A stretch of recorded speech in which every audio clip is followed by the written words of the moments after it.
Hey, y'all. Thanks for coming back for another exciting lecture. We are in our modern global conflict unit.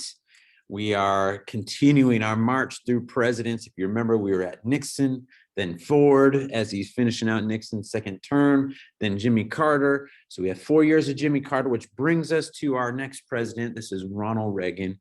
And we'll talk about George H.W. Bush and maybe get to Clinton, maybe we'll get to the 90s. How we do with that. So thanks for tuning in. I'll try to be super quick and brief. It's the end of the year. You're so done with me. You're so done with school, I'm sure, but you're not seniors, so you can't have senioritis yet. That happens at the end of June. Okay. So you're still working hard and taking notes and all that good stuff. So let's get right into lecture and where we left off. And we're starting off today with Ronald Reagan, our president throughout most of the 80s. If you've ever seen the Goldbergs, they like to make references. It's that TV show. They like to make references to Ronald Reagan as being president during the 80s. And so if you remember, we left off with Jimmy Carter, who is going to really be pretty unpopular. He has one of the lowest approval ratings when he leaves office of any sitting president. And we will go through and look at all of them in review when we get to the end of this. So really not that popular of a president. So usually you're kind of a shoe-in to get a second term. As long as really the economy is doing well and we're strong internationally and people are feeling good within the country, usually you're a shoe-in to get a second term. So when you don't get a second term in history, usually you can go back and be like, okay, what happened? There must have been some major issues. And again, the major issues for Jimmy Carter was we had the stagflation, a stagnant economy with inflation rising as well as abroad. Things did not look good because Jimmy Carter could not sort of free the American hostages in Iran during the Iranian hostage crisis. So that brings us to sort of a sweep of Congress as well as the presidency for red, in this case for Republicans that are going to sweep into office. And let me see if I can just pull up for you guys. You can see the electoral map, because for Washingtonians, this is a big year. It's the last time we ever vote for a Republican president. We're going to vote in 80 and 84 for Ronald Reagan, but we have not ever been a red state for a red conservative Republican candidate since. So here's the Electoral College map in 1980. You see it's a pretty sweeping victory. So here's Carter. He only wins 49 electoral votes. Reagan has 489, smashing defeat. We've seen this a couple times in history, both for Republican presidents, especially Eisenhower was sweeping, especially in 1956, the map.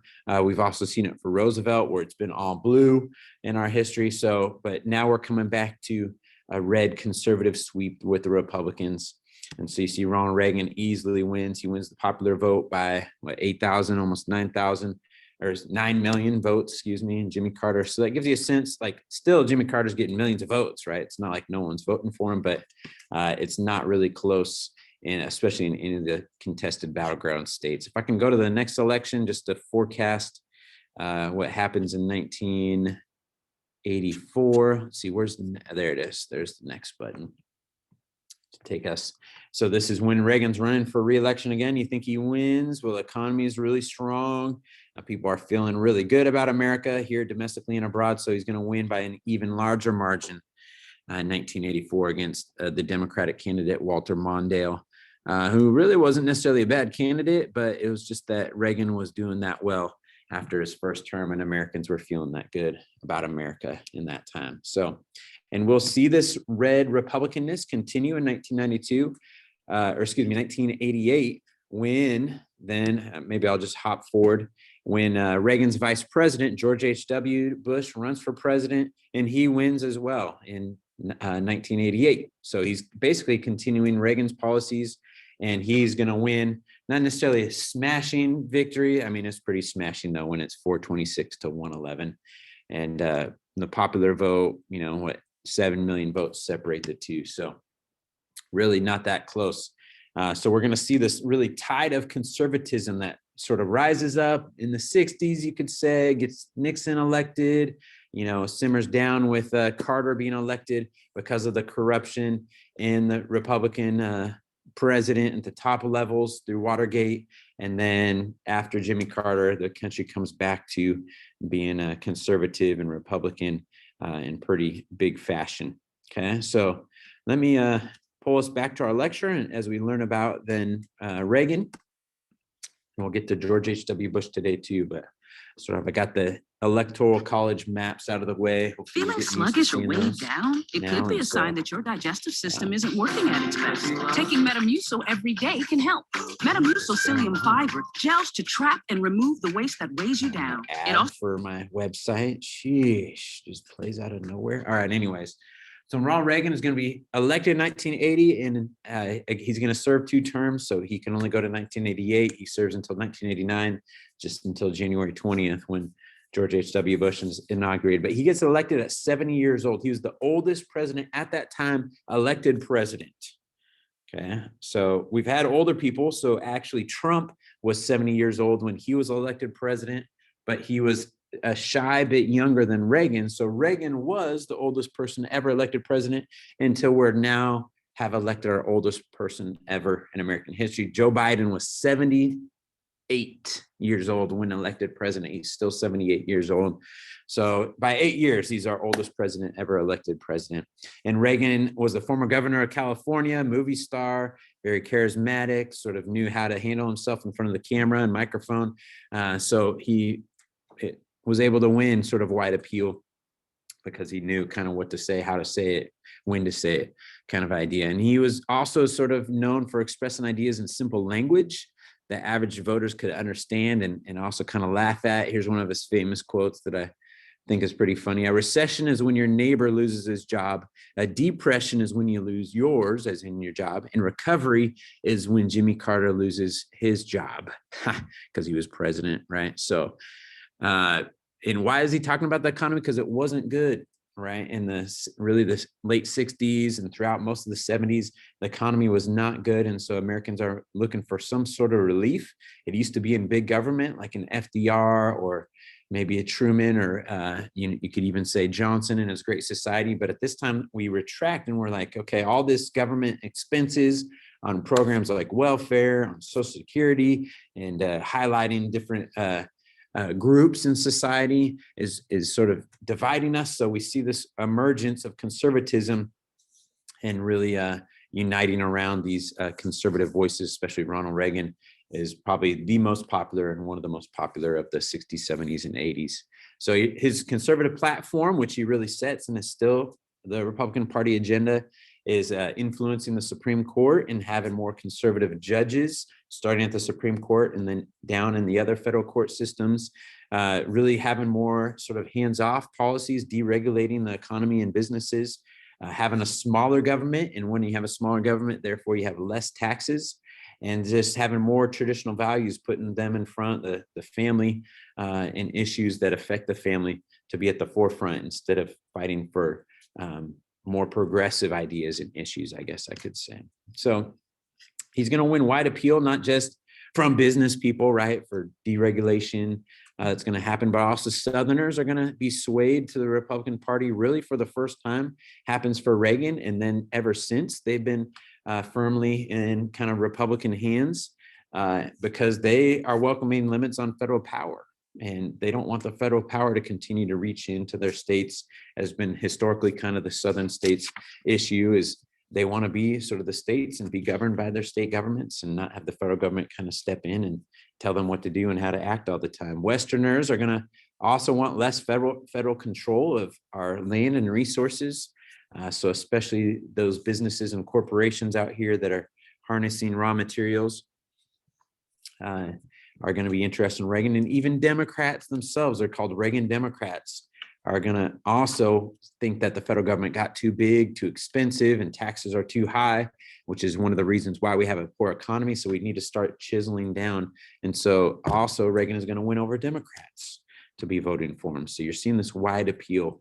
So domestically, and again, here's the West, like here's the percentage of federal land that really is off limits for businesses and corporations that are trying to harness natural resources. You see all these Western states that get settled, like Washington included. So the federal government is going to own over 50% of our state and even larger portions of other states in the West.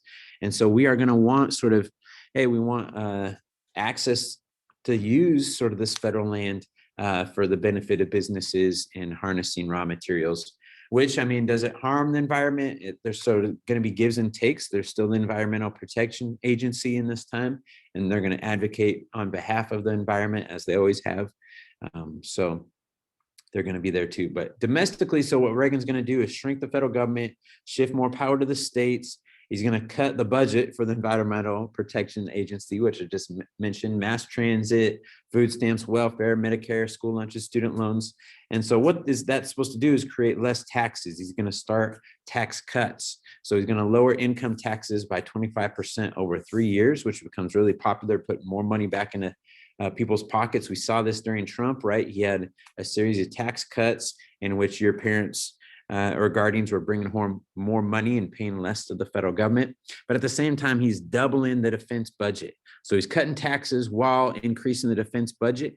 Now he's going to limit sort of the expenses that the federal government's paying through all these programs that he's cutting.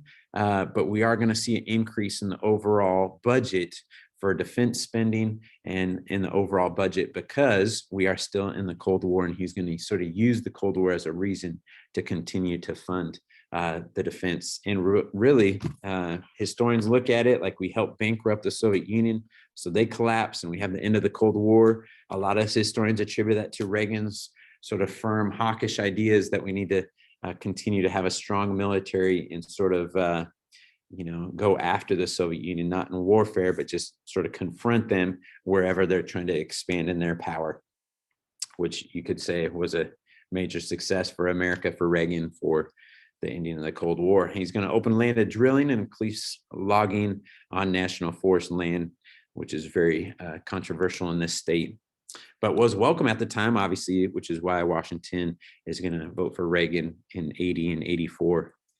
So, but the last time they do that. And so he's going to have an economic policy that liberals call Reaganomics or trickle down economics. So Reagan wanted to cut taxes across the board, especially in businesses and corporate tax, because then the idea was that if government or businesses are paying less money to government, then they're going to have more money in order to hire workers or to invest in their company. And therefore, that's going to create more jobs and give more people sort of higher wages and higher salaries. And we did see that happen in many industries, which is why Reagan did have a lot of appeal, especially amongst many workers. But what he's going to do is not necessarily champion unions, which we see liberals and Democrats doing all the time, but just say, hey, I'm championing businesses by cutting taxes.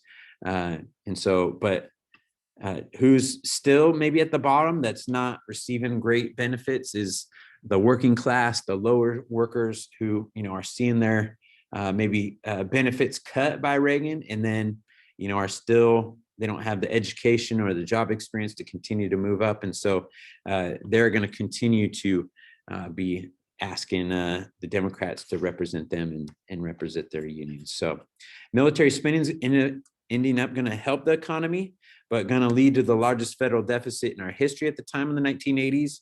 And this is going to be a big problem. People are going to wonder, what are we going to do with all of this debt we are accruing? Well, what are we going to do? We're just going to increase the debt like crazy. So we're still worried about the debt, but it still gets increasingly large. We're at our highest deficit ever, and people wonder, when are we going to have to pay the piper? Is it going to be anytime soon? Is it going to be in the distance? Could it be in a couple of years? I mean, could it be in a couple of decades? No one really knows when we're going to have to pay the piper.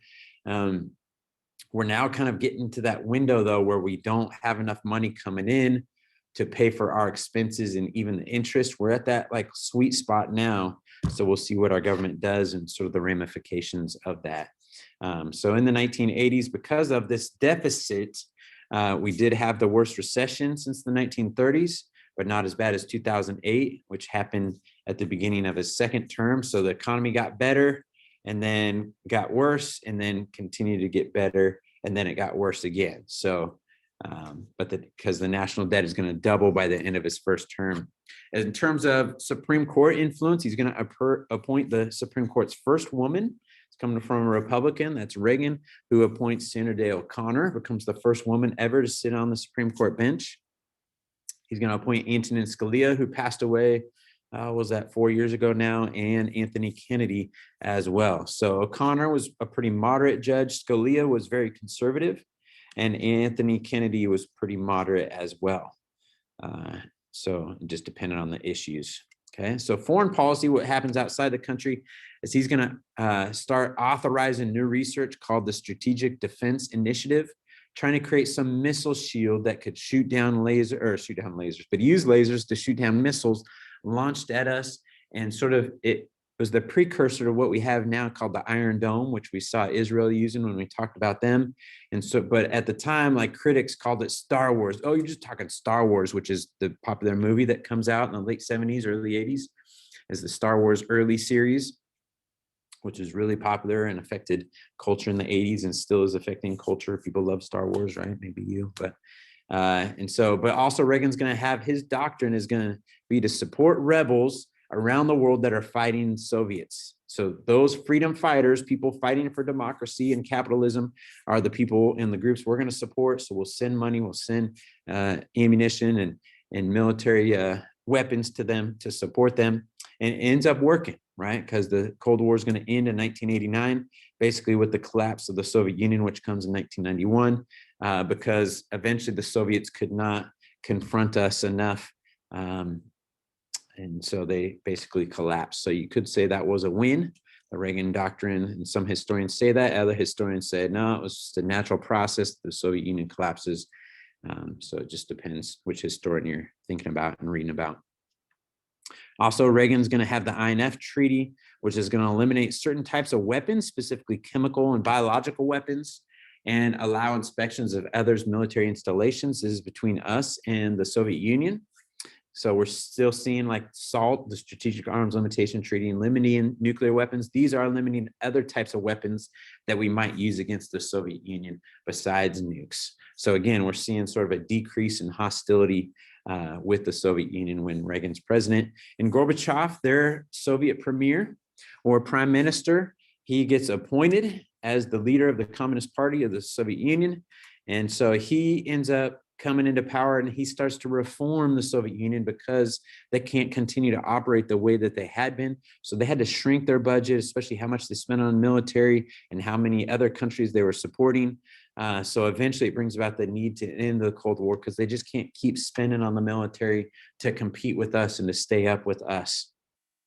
And also he's going to allow openness for the first time really in Russian society and the Soviet Union by allowing the press to print whatever they want to and investigate scandals and be journalists. And so it's going to be tremendous freedoms there for the first time that we see in Russia since 1917 when the Soviets or the communists really take over there. We're going to see the fall of the Berlin Wall happen in 1989.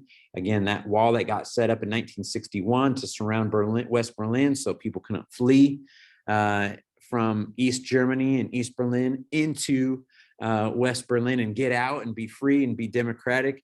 So that wall comes down in 1989 because the Soviet Union realizes really that they are wrong and their society is really not that great. So go America. And then also 14 other republics of the Soviet Union are going to declare independence from the USSR, like Ukraine or Belarus or Latvia, all those kind of Eastern European, Poland, and countries. And then the Soviet Union is going to dissolve in 1991. So go America. So here's pictures of that. Here's Berlin, where you see the Berlin Wall coming down. Here's the East Berlin side as the wall's coming down. And then you see people on top. So Berlin Wall tumbles. Historic moment. If you have grandparents, maybe your parents were living in 1989, ask them where they were, what was happening with the Berlin Wall and see what they remember and speak about. So a pretty big event in world history that most Americans remember if they lived through it. Reagan did have his sort of controversy, which was the Iran-Contra affair. So Reagan urged all of our allies, don't sell arms to Iran because they're a sort of Muslim extremist country that is very anti the West, anti-America. Still to this day, they chant death to America all the time. It happens if not yearly, definitely monthly. They have one day that's a Hate America Day. I can't remember what day that happens. So still very anti-us. And so Reagan himself was like, well, don't sell arms, don't sell military stuff to Iran, because they are at that time in a war with Iraq with Saddam Hussein there, because Iran has terrorist ties.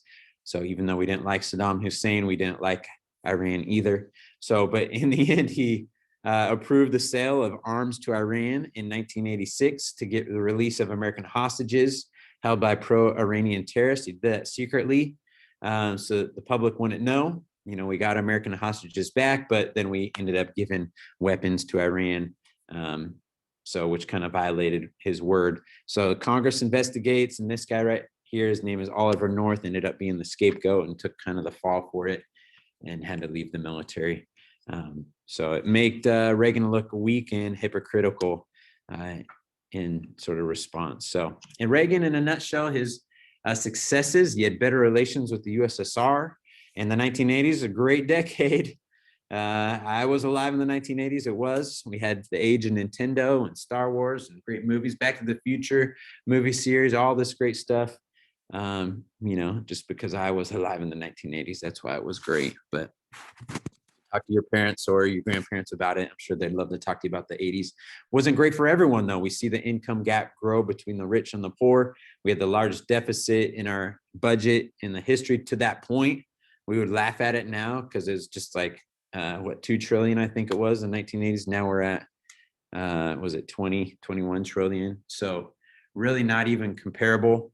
I don't think it even at 1 billion now that I think about it, but his legacy of being a conservative Republican still carries into the modern Republican Party, the GOP party.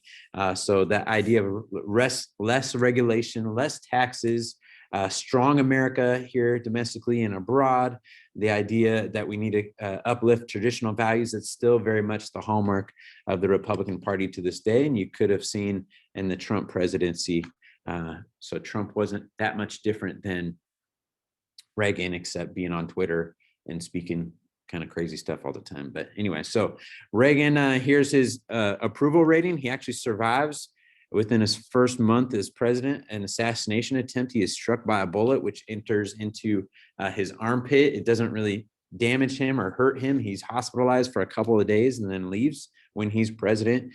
And so his shooter was just a crazy man pretty much, and wanted to kill the president so that he could get famous, so that Jodie Foster, the famous actress, would know who he is and love him and fall in love with him, which never happened and still has not happened and will never happen. So he's out of, John Hinckley, he's out of jail now, but obviously pretty elderly. But then he kind of starts to slide as the economy is still suffering. So he comes in on this wave of doing something about the economy, which he does. He starts cutting regulation and taxes and all those things.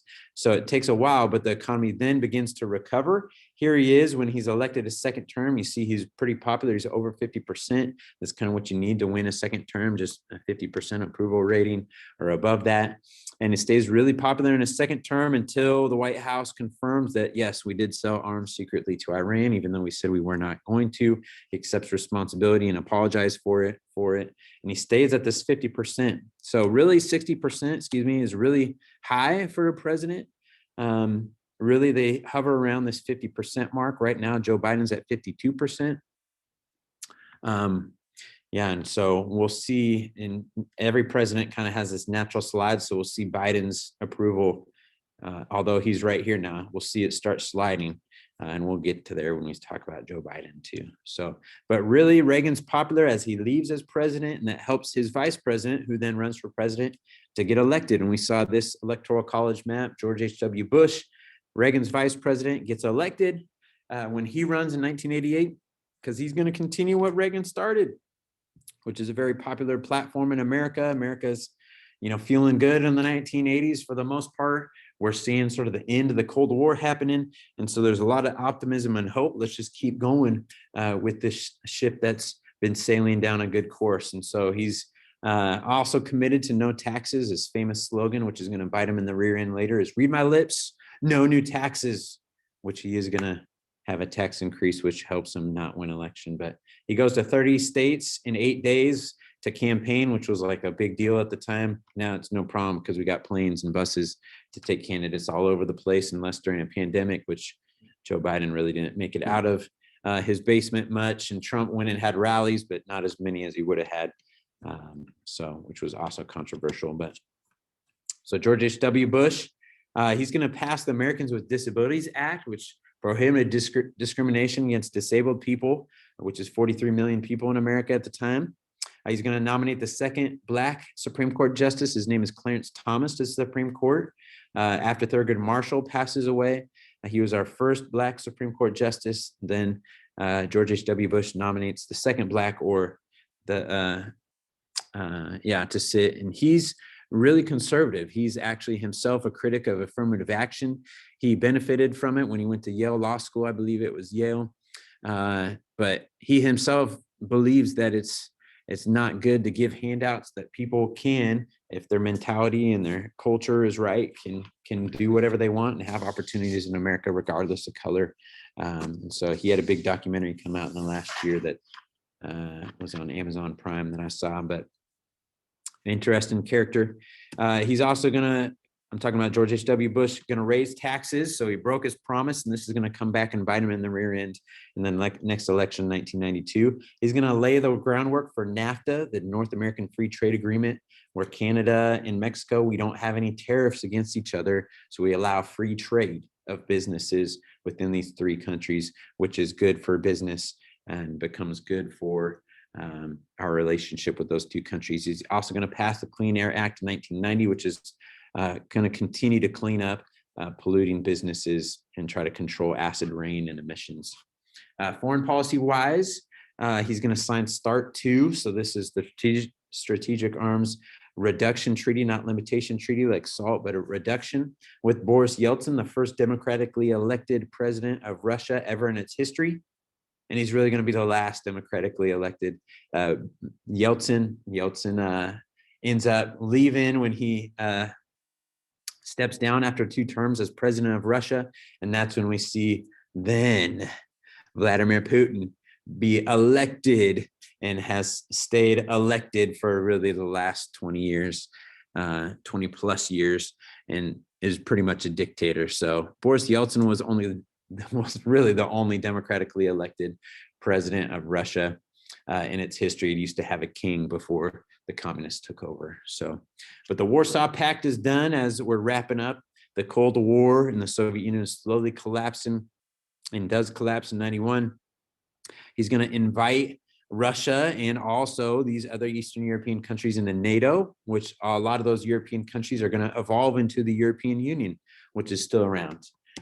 George W. Bush is going to involve us in the Persian Gulf War as the Iraqi leader, Saddam Hussein. They kind of have a stalemate with Iran, the Iran-Iraq war, but he's going to want control of the oil fields in the Persian Gulf, which Kuwait has a lot of, Iraq has a lot of, and he's going to want sort of a port to be able to ship the oil from. So he goes in and invades Kuwait, and then he says he's going to head for Saudi Arabia and put sort of the world's oil supply at risk.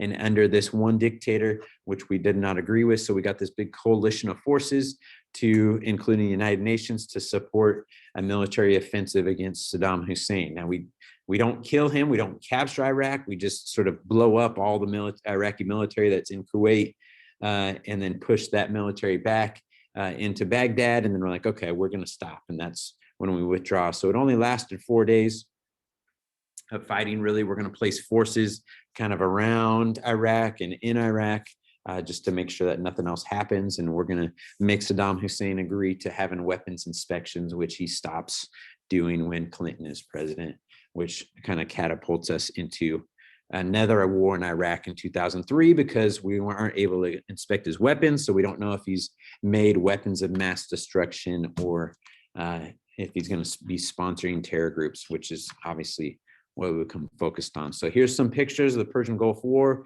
We have the new stealth bomber, new stealth technology, undetectable by radar, which is really cool. We're fighting in a really old region. And then we didn't know if Saddam Hussein was going to use weapons of mass destruction like chemical weapons against us, which he did against Iran when they were fighting. So here's like the Iran-Iraq war. These two countries are going to fight against each other. We don't like either of them really, but we're going to favor Iran against Iraq because we thought that Saddam was really dictatorial and really crazy, which he was, and Iran is also dictatorial and crazy. So we didn't really support either. And so when Saddam Hussein invades Kuwait, then that's when we'll get fired up and go there and fight against him. So George W. Bush, in conclusion, his successes is the Persian Gulf War, which was a big success. We stopped this madman dictatorial Saddam Hussein from invading Kuwait and disrupting the world's oil supply. And we had more cooperation in the world with the sort of collapse of the Soviet Union, the end of the Cold War, which happens when he's president. And so that's a big deal. And so his shortcomings, though, is he said he wasn't going to raise taxes, and then he did. And the American deficit in spending continued to be a huge issue and concern to many Americans and companies. And so in the end, when he did raise taxes, there was a third party candidate that's like, I don't like you raising taxes. You said you weren't going to do that. His name is Ross Perot, and he's going to enter onto the scene and mess up the election in 1992 for George H.W. Bush. He would have easily won re-election, really, if this third party candidate, Ross Perot, did not enter into the election, but he did. And that messed things up for George H.W. Bush and allowed Bill Clinton, a Democrat, to be elected president, or else maybe the red conservative Republican wave would have continued to a second term for George H.W. Bush. We'll talk about that. I see I'm already at the half hour mark. Thanks for sticking around. And we'll talk about the next set of presidents coming up shortly.